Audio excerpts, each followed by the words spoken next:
It's 1 a.m. in Singapore and Taipei, 11:30 p.m. in Yangon. Thanks for joining us on News Pulse. I'm Dawn Tan. The UN Refugee Agency says it's deeply concerned about the fate of 9 North Koreans who were said to be forcibly repatriated from Laos. The Southeast Asian nation is a common transit point for North Koreans fleeing their homeland via China. The 9, all below the age of 23, were detained on May the 10th in Laos. Human Rights Watch, meanwhile, has accused both Laos and China of showing blatant disregard for the group's welfare by returning them to North Korea. Now, the rights group says these countries will share the blame with South Korea if further harm comes to the defectors. For more on this, we're now joined by John Sifton, the Asia Advocacy Director for Human Rights Watch. He joins us on the line now from Washington, D.C. John, let's begin with Laos. It's been a gateway for North Korean defectors in the past. But, this appears to be the first time it's sent refugees back. In fact, the first time Laos is known to have cooperated with North Korea to do just that. Were you surprised? What do you think was behind that decision? I don't think we were surprised, but we definitely were concerned when these reports came in. There's a lot of darkness that surrounds what's going on with the trafficking of North Korean refugees through China into Laos and onwards. It's difficult to know how many people Laos has returned in the past. It's quite possible this has happened before without anybody's knowledge. And, John, there's extreme concern for these 9 refugees. I mean, have they been sent back in harm's way? Human Rights Watch is saying, apart from South Korea, China also shares the blame. What do you think both countries could have or should have done?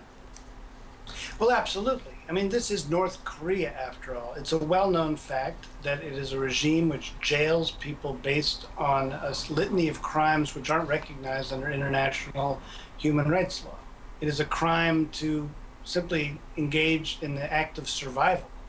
Economic crimes are punished. Having a DVD that's not allowed by the government.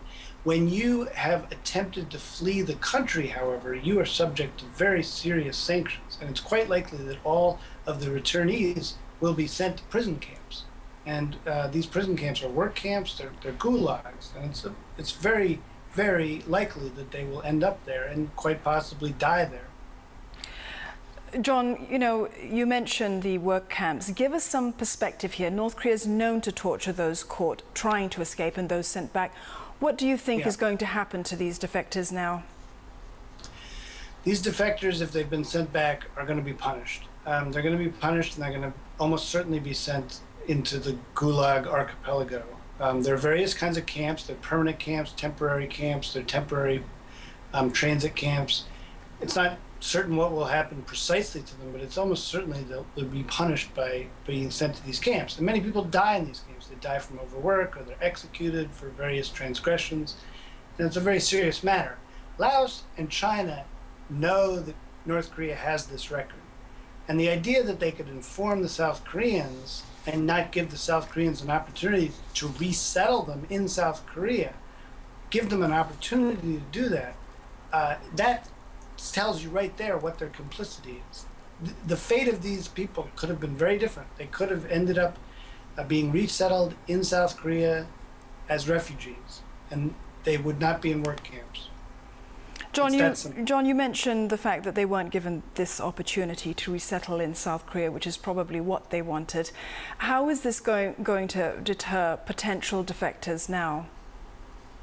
Well, there's no doubt there's been a crackdown on the border, and the North Korean government itself is cracking down and preventing people from leaving except for legitimate transport or economic activity. So they're cracking down. China's cracking down.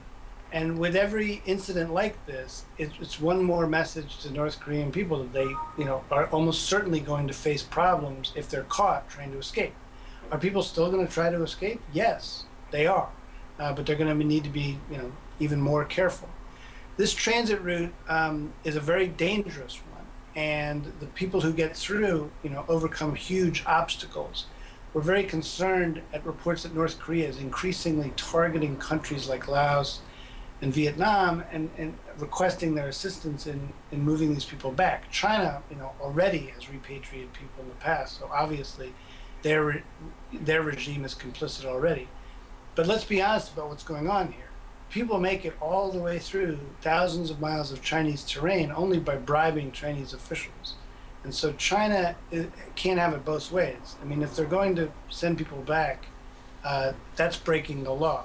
But they also have to recognize that they don't have to have this problem with corruption. They could just open up their arms and allow the South Korean government to resettle refugees from China directly.